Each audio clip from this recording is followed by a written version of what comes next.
Meeting to order. This is the Land Use and Planning Committee meeting. This agenda was posted in the office of the county clerk and notice was sent to the West Bend Daily News, Express News, WIBD, WMBZ Radio, WTKM Radio, My Community Now, Hartford Times Press, Kewaskum Statesman, and Milwaukee Journal Sentinel. Supervisors Boltman and Gallitz are not present. Supervisor Schultes is excused.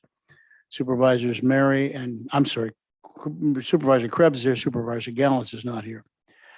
Supervisor Krebs and Mary here, and on the interim, Supervisor Creefall will be filling in so we have achieved a quorum. Let's please stand for the Pledge of Allegiance. I pledge allegiance to the flag of the United States of America and to the republic for which it stands, one nation, under God, indivisible, with liberty and justice for all.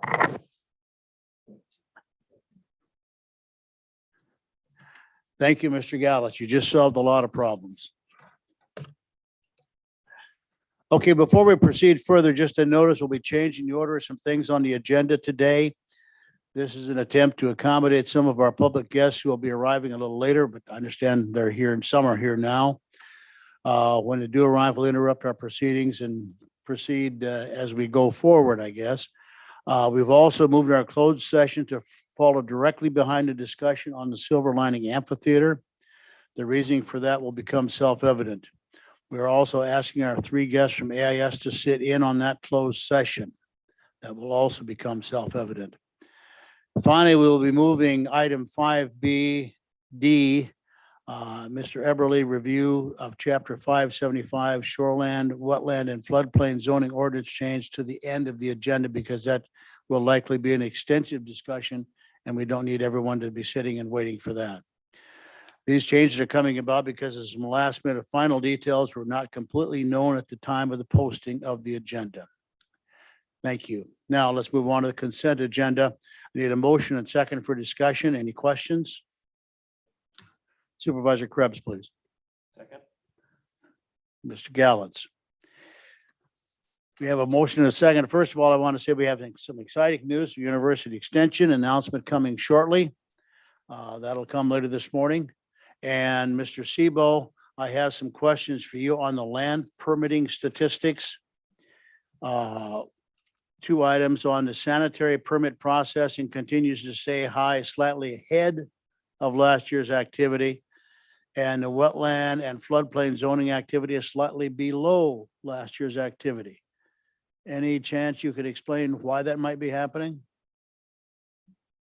I'm sorry, I didn't forewarn you that I was going to ask some questions on that. We've seen all along that sanitary permits have been up throughout this year, and they continue to be ahead. We had a very strong first January and February, which boosted us. We're just kind of maintaining the same level as last year. Why the drop in shoreline, wetland, floodplain zoning? Can't really explain that. I guess all I can do is maybe think just like the housing market. It started out strong, prices gone up. Everybody was anticipating prices to drop, and it's coming into fall. People that wanted to do stuff outside on their landscape and stuff, that did it already in the summer. So winter time was just kind of a slow time. So why the drop over the last 2 months is, I'm not really sure. Yeah. Okay, it just seems strange. One was up, one was down, when you'd think they'd be converging, at least running parallel. But Right, and earlier in the year they were, and all of a sudden, for whatever reason, the last 2 months, the shoreline zoning applications kind of dipped down a little. So. All right. Thank you, sir. Thank you. We have a motion and a second for approving the consent agenda as presented. All in favor, say aye. Aye. Opposed, nay. All right, the agenda is approved. We're going to move right to the discussion items. Ms. Ludovic, please introduce our guests for the update on the Agricultural Industrial Society annual report. Sure, I'd love to. First, I guess I'd just like to thank the representatives from AIS. So with us today, we have the executive director, Kelly Boone, and then in addition, Carrie. And Carrie, can you help me say your last name? Kashabusky, who is the treasurer. So she's going to give a financial report on last year, And then Phil Dahlberg, who is the AIS president, is going to kind of foreshadow, I think, what we have coming up. One thing I want to emphasize is we're about 5 months into the new operating agreement with AIS out there. And I think that it's really going to become self-evident. Hopefully with this update, you can see that we're really working hard on kind of moving in the same direction and working together and looking at what we can do out there. And I'm sure Phil's going to mention that it's going to take a little bit of time, but I'm very optimistic about kind of the direction it's headed and what the next few years are going to look like. So with that, I'd like to welcome them. I don't know who they decided would go first. Kelly, come on up as you guys see fit. Just feel welcome. Here to distribute. So, Yeah, awesome. Good morning. So Jamie asked me just to give you guys kind of an easy verbal update as to what's been going on in the past year. So 2021 has actually been a pretty exciting year for us. We really saw the beginning of the return of events about mid-spring is when the cancellations kind of started happening or stopped happening from 2020. And at this point in the year, we are almost back to a completely full schedule, which is great. There were very few events past May that actually were canceled or rescheduled. We have a few that have ended their runs entirely just due to COVID, whether it affected their organization or they just are no longer going to continue. But we've also picked up a bunch of new annual events such as Donovan Marine, Motor Mania has added an additional event. We had a ATV UTV charity ride that's looking at coming back yearly, and we see more in the horizon coming in 2022. So the events that we've lost, we've replaced, which is great. And as far as I'm aware, we don't have any cancellations in 2022. So that's kind of Fair Park by itself. The fair itself was fantastic. We had great crowds. Everyone was happy to be there. I have never seen such a lack of complaints about anything. It was amazing. Our attendance was 79,164, which was actually up about 10,000 from 2019. The vendors were happy, the people were happy, the staff did an amazing job. We were still short-staffed during fair, so for us to pull off what we were able to do this year was a really great accomplishment for everybody. Kind of just to touch on the fair on the other side of things. So we are now working with Joe to book the national entertainment for the fair. That was part of the agreement. The experience with Joe so far has actually been very good. We work very well together on it. We have some offers out right now. We're just waiting to hear whether or not those are actually going to go through. And if they do, we'll have concert announcements earlier than we've had since before I've been here. So that would be nice.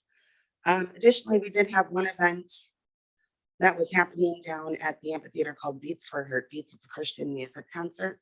Part of the new agreement is that how that would work for them has to be thought through and kind of rearranged. So Jamie, Brad, and I met. We think we've come up with a process for that to be able to work so that they can still host their event with Joe's approval and him being okay with it. Kind of going backwards a little bit. So I mentioned we were short-staffed during fair. Carrie, I'll touch a little bit more on the financial impact of it. But in 2020, after about May, when we did make the decision to cancel the fair, we ended up having to lay off 6 of our full-time staff temporarily. We were able to bring 3 of them back about the end of June. And since then, we've still been operating with 3 less full-time people than we normally would have. I think we've managed that very well, all things considered. We also recently went through some actually pretty major staffing changes. We lost our entire facilities department right after the fair. The county was great. I called, I needed additional help from facilities and from planning and parks to get some things done in the meantime of being able to restaff that department. And they really stepped up and helped. So I want to say thank you for that.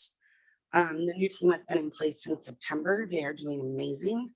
They are great. They all work very well together. The clients really like them.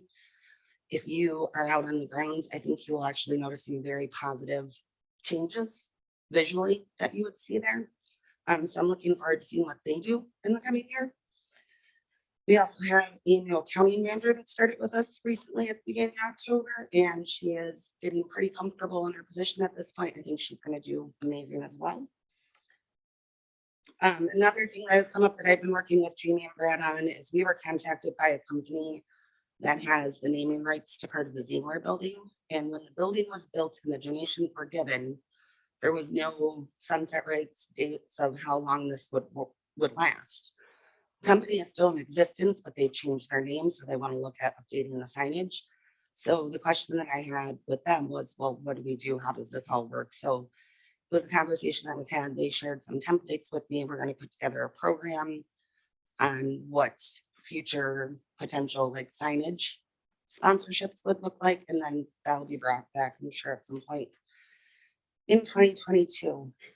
And then the last thing I was going to touch on was in 2022, we are actually revamping a lot of our signature events, which are the ones that we organize and put on. So the fair, the holiday craft fair, which is coming up this Saturday, the bridal fair, winter carnival, things like that. We have taken the concert events off of the slate, and we're looking at replacing with those with new different events. So next year, we're actually planning a Halloween event that would be in the egg area of the fairgrounds. And then discontinuing the bridal fair and replacing it permanently with the winter carnival, which went over really great for families. So just a couple of things like that. Anybody have any questions? Yeah, I mean, and why don't we, you guys can certainly, if we want to let Carrie and Phil talk, and then if you want to ask questions of any of them at the end, we can certainly do that, or now, however you want to do it. But that way, if you have, they might touch on it, so. The holiday, sorry, Chair, question? Yeah, thank you, Chair. The Halloween, is that intended for like family and trick or treating, or is it? We're aiming more of a family type feel to it during the day and then a little spookier at night. So, Okay, because I know there's been a movement to parking lot trick or treating or whatever that's called. yeah, there's a lot of schools in town and in the county that do that. So it definitely could potentially be an aspect to it, but we're looking more at like a haunted walkthrough barns kind of thing. Thank you. Okay, awesome. Questions? All this right. time? Go ahead.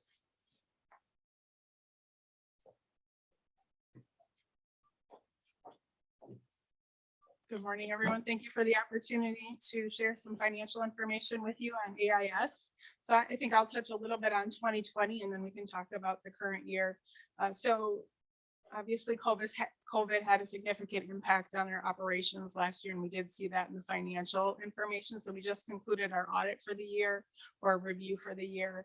And I can share with you that total revenues, we lost about 75% of our revenue in 2020, close to $1.5 million, of which almost 1.2 million was fair related. So again, a significant impact, but as a board and as an organization, we were really cognizant of the expense side of that as well. And so we did see a reduction in total expenditures of about 53%, again, primarily fair. And as Kelly mentioned, did a lot of mitigation with our expenses and looking at staffing and reductions there. So we did have a PPP loan in 2020 that did help us to be able to sustain some of those employments for a certain period of time. But then, as Kelly mentioned, we did end up having to permanently and temporarily lay off some of those staff. So we also had a PPP loan in this fiscal year as well. So in total, when we looked at our change in net assets for the year, we did lose about $253,000. Back in May, the board had approved a set aside $400,000 of our retained earnings to offset that. So we were planning that we would have a loss given the operational impact of COVID. So I think all in all, we are in a strong financial position. We did, weather that storm the best that we could, really being on top of the operations in regard to that. As you can imagine, those cancellations of the events, as well as the decision for the fair cancellation, was a really significant decision for us that we did not take lightly as a board. So lots of conversation and lots of hard decisions were made. So with that, I will share this year, as Kelly mentioned, we have rebounded well. Currently, as of the end of October, we are close to about $300,000 in net income. So again, we have seen those events come back and again had a very successful fair. So all in all, we're feeling really good as to where we're at with the operations there. So we are currently in our budgeting process for the next calendar year and working through that process right now. So unless there's any other questions, that's really the update that I wanted to share with the committee this morning.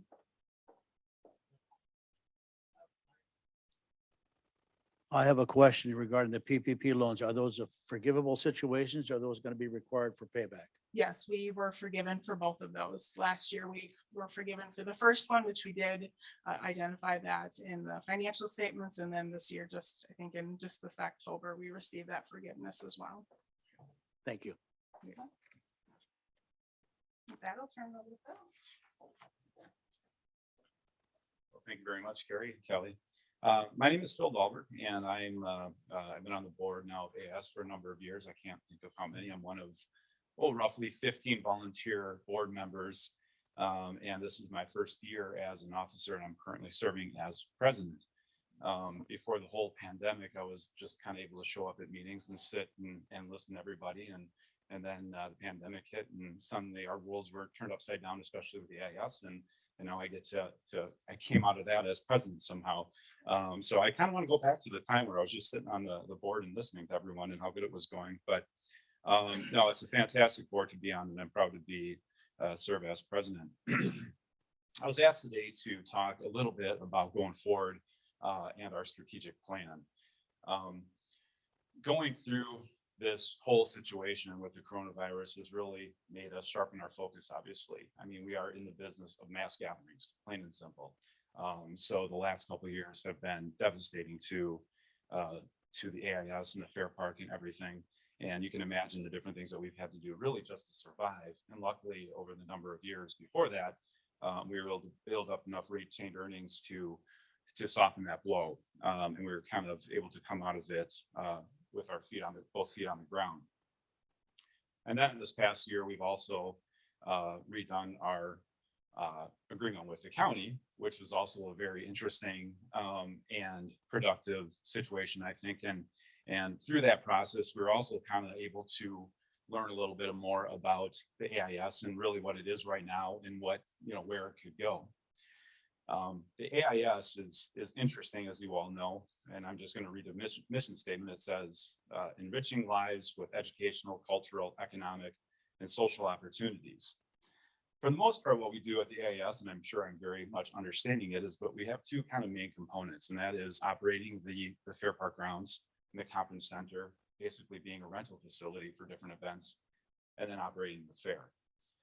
And those aspects take, probably close to 100% of our time and resources going into this, in the past and even going into the future.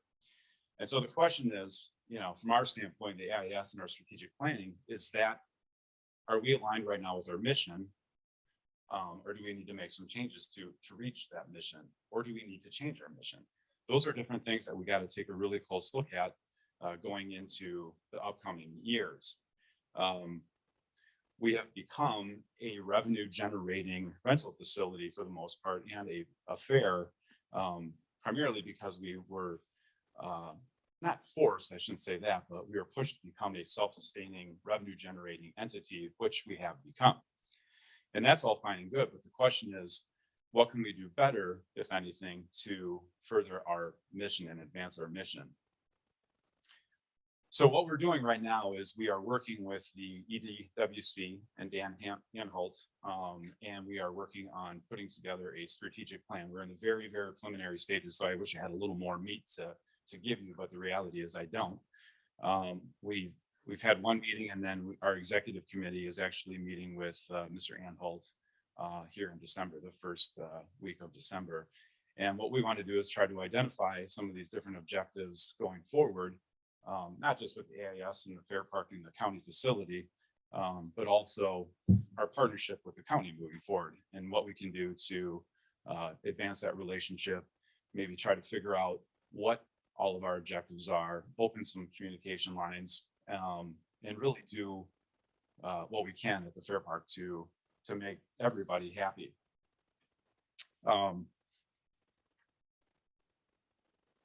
that's really all I have at this time for the strategic plan. And I'm sure there's going to be some questions, but one thing I would like to say is that, you know, we are, for the last number of years, we've become who we are, right? The AIS has been operating the fair park. It's been operating the fair and doing really, really well. And this last year has been fantastic. But any major shifts in objectives or missions is going to take time. Okay, and it's going to take cooperation, it's going to take patience, it's going to take partnerships. And we're looking forward to that. And this new opportunity, I think, with the county under the new agreement, plus the situation with Dallas Ferry, I think it's going to present both challenges, but also some fantastic opportunities. And I speak for everyone on the board that everyone is really, really looking forward to that. We think it's going to be a great situation for the residents. So that's all I really have. I can open up the question for me or Kelly or Carrie at this time. Mr. Gallantz. To your comment about evolving and your mission statement, whether you revamp it, change it, et cetera, and then the partnership with EWC. Just curious, have you had listening sessions or input from citizenry on where you've been to date, where your future is going to be, and just curious. I personally have not, Kelly. I'm not sure if you've involved in that. No. Okay. And I just asked because you serve the community, right? And there's a lot of participation outside of the fair.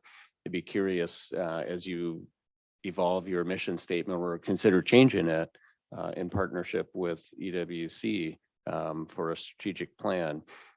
If community input is important too. It's just a thought. I think it's always important. I think that's a good point. That might be part of the process. I don't know. It's new to me. I don't have any questions as such, except a comment. I applaud your working or joining efforts with EDWC. They seem to be some real miracle workers when it comes to turning some businesses around or even just improving or enhancing or expanding businesses. So I wish you well in that project. I think between the two of your organizations, I think you could come up with some future plans, perhaps it would really shine more of a light on the property we have out there. It's a phenomenal property. I think this is one of the things that's been discussed about Mr. Balistrieri's group, bringing some visibility to what we have.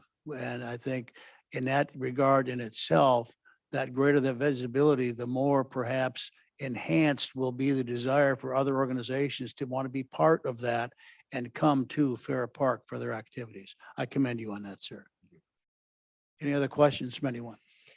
Yes. It's not really a question. I just have a quick comment. One thing that I know Kelly and I talked about a little bit a couple days ago, and you're going to see this with the Silver Lining Amphitheater update, is that, yes, ag and industry input is important, but we also really need to make sure that the county and AIS are going in the same direction. And so I have asked to somehow figure out what it looks like yet. We're not sure, but how the county, this committee, the county board, the county executive, to your point, others are able to provide input, because at the end, we're successful if we have a plan that comprehensively addresses the Fair Park grounds, that both the county and AIS and any other operators can work together on. And one of the things Kelly and I have been talking about, and I'm going to talk more about with the Silver Lining Amphitheater update, is what we put into those grounds, what investments we make. We need to be making those as a county, irregardless of who our operators are. And what we have with AIS is a lasting partnership. We don't have the same structure potentially with other operators. So we need to, you're going to see the overlap and kind of going in the same direction. So that's great. And I will add that I think Phil is up for election as president. So no, I'm just teasing, but I'm really looking forward to those discussions. So, yeah, so they're going to stick around. And so we can continue the dialogue as we talk about, how there might be overlap in some of that, but you can already see AIS helping the county with Beats for Heartbeats or local events or their presence on the grounds, albeit we have an agreement with Eagles Entertainment Group, but AIS is crucial to the overall success out there. So it's exciting. Thank you. Thank you very much. Are we ready to, since we got a quorum, we do not need to make some of these other changes we talked about? Okay. All right, all right. Thank you. Ms. Sarkady, I understand you have an important announcement to make today and an introduction. Yes. I am very excited to introduce our new 4-H youth development educator, Elliott Lawrence. He'll give a little bit of his background. This is his fourth day on the job, so it's great that he got the opportunity to come meet with you. One of the priorities that he'll be working on at the beginning is he's really going to look at volunteers in the clubs and do a visioning session. I think you mentioned that, Brian, about with AIS. We do that in extension, so it'll look at the strengths of our clubs, some challenges, and then some opportunities, so he can hear firsthand from our volunteers what they see. And especially since we went through a lot of changes, he'll have a lot to hear, I'm sure. So Elliott, would you like to do an introduction of you? Yeah, sure. I'll keep it short. So I grew up in Ohio and was a 4-H member, lifelong 4-H member, about 10, 11 years, and was very active in 4-H, and it's kind of my passion. And so I went to college back in Ohio, and after college came a little bit closer to Wisconsin and started in Illinois. Actually, I was a 4-H educator in 3 counties in northern Illinois, right over the border, and then went back to Ohio and was a 4-H educator for one urban county back in Ohio, up at the top of Ohio, Lucas County. The city of Toledo was in Lucas County, for familiar with Ohio geography, and so that was about 6.5 years ago. And as Cindy said, 4 days ago, I came out to Wisconsin and started here. So I'm excited, very excited to be here. And I'm really excited for the future of Washington 4-H, Washington County 4-H program, and happy to see where it's going to go. I've taken a trip out to a Fair Park, and it's a gorgeous facility. Props to the county and AIS on keeping that up. It looks great, and excited for a partnership between all of us. Yes, welcome, Brad. Do you have family that you brought with you, or are you winter people? No, that's one of the reasons why I had the opportunity to move to Wisconsin. There was nothing tying me down, so. The other educator in our area embraced him coming greatly. We're going to take him out to lunch. They have meetings scheduled. It will be scheduled with them. That'll be for his family. Yeah, for sure. Well, thank you. And again, welcome. Perhaps Cindy has told you I'm a strong advocate for 4-H. Sure. And I know you and I are going to have some discussions going forward. So thank you very much and welcome. Sure. Welcome, you. sir. Thank you. Ms. Ludovic is now going to proceed with an update on the Silver Lining Amphitheater. And after that, we will go into a closed session. We will go into a closed session, but I'm asking if you're interested, the three representatives from AIS to stay through that closed session in the chambers. Thank you.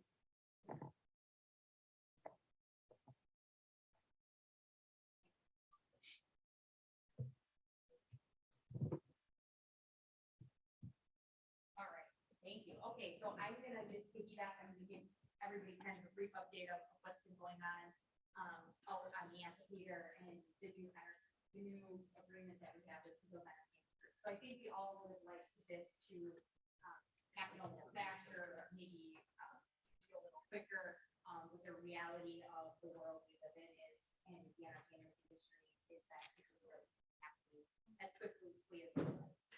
However, right now, as of, this week, we do have offers are going out for 2022 shows, kind of in that realm of 10 to 16,000 type shows.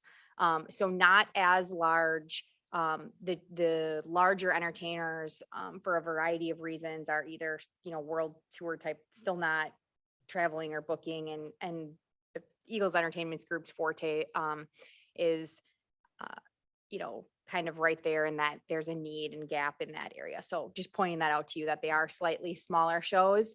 And at the county level and with Eagles Entertainment Group, we're currently working on short-term and longer-term planning, both for the spring of 2022 out there in terms of the facility, and then also potentially what that vision looks like. And that's important because, we're going into this strategic plan with AIS at the same time that we're really trying to look at the master plan again. So Kelly had actually brought to my attention a couple days ago, the master plan where it talks about there's a hotel shown in the southeast corner and a variety of things out on the stage, and rodeo areas and pull track areas and things like that really are coming into question around what we're going to do out at the amphitheater and what the vision of that property looks like going forward for the next 5, 10, 15, 20 years. So what we're focusing on now, or in that short-term planning, is really what the highest priorities are in order to make 2022 occur. So this isn't going to be something that happens all at one time. We're talking about $25 to $30 million worth of improvements over time out there. So it is quite a project, and it's certainly something that is going to go slowly. And so we're identifying right now what potentially, and we have to work fast. And so this committee potentially is going to be involved again in some of those decisions as they relate potentially to what the funding agreements look like and the strategies for getting the capital up and going. And I mentioned that. So right now, and this is important to preview with you, we are applying, which is due tomorrow, for a tourism capital grant. So this is another program that the state has right now. They have $10 million of funding that they're awarding to convention centers and tourism capital projects throughout the county or throughout the state that qualify because of the pandemic. So this is a very competitive grant. The max applications are $3.5 million. And the way it works is if you score in the different categories and you qualify, then the state is determining how they're allocating funding.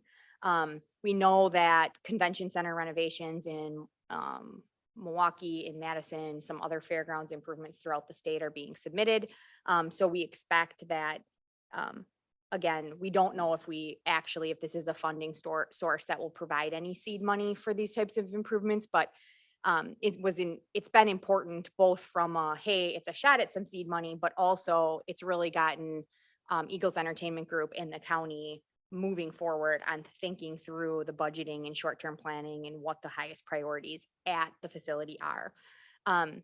So the grant right now is written, and it includes some improvements out at the cabin and campground that were cut out of, if you remember our cabin project, that's the cost skyrocketed, had a very interesting tie to the pandemic.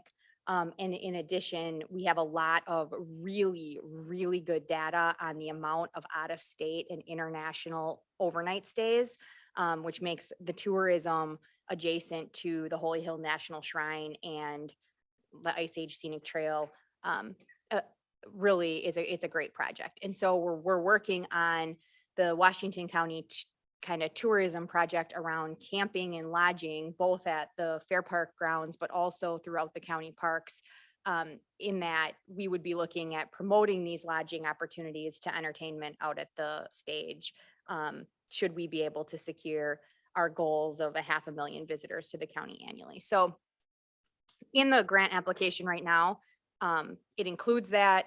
It's really how the grant process started. It includes the fencing and the gates, some utility work.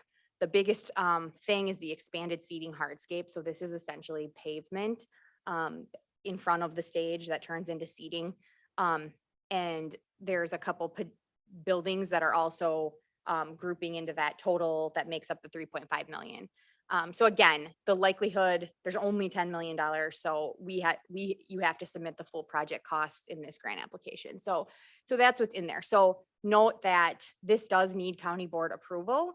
The county, we are not authorized to take grant money like this, unlike the resolution of grant support that you just passed prior to, I mean, it's very similar. We did not get the resolution on applying for the grant in front of the county board prior to the deadline, which is another path. We would need to do so before we accept any money.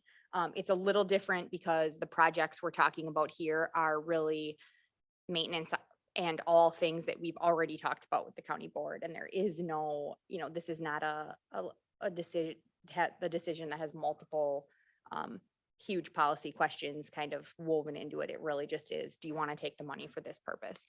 So if we're in an event to get an award in December or January, we'll be working through that resolution with this committee and county board. And so I wanted to talk about it because we may need to move quickly depending on what happens with that.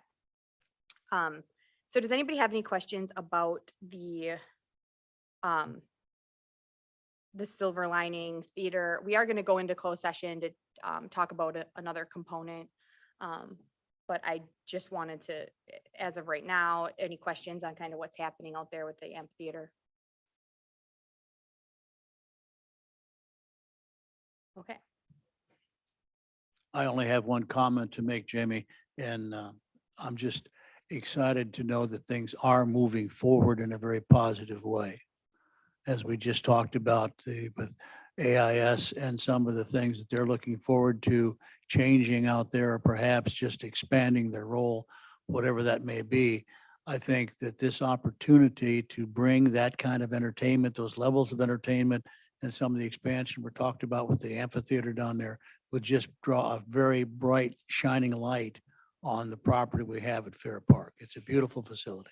Yeah, and we've talked about, Kelly and I had this conversation. There's a lot of infrastructure grants out there right now. There's another infrastructure package. There's another tourism grant that I'm reading that is applicable not only for work happening in the stage area, but also what AIS intentionally would potentially like to do in terms of improving or visioning the future of what's happening at the facility. And so the partnership is really crucial because this is just the facts, is that the county is much more well-positioned to not only apply for those grants, but to manage those grants and report on those grants, and just has a lot of resources at its disposal that AIS does not. And so we really want to make sure, there's a good chance that we're going to be working a lot closer together than we have been in the past, which I just want to point out is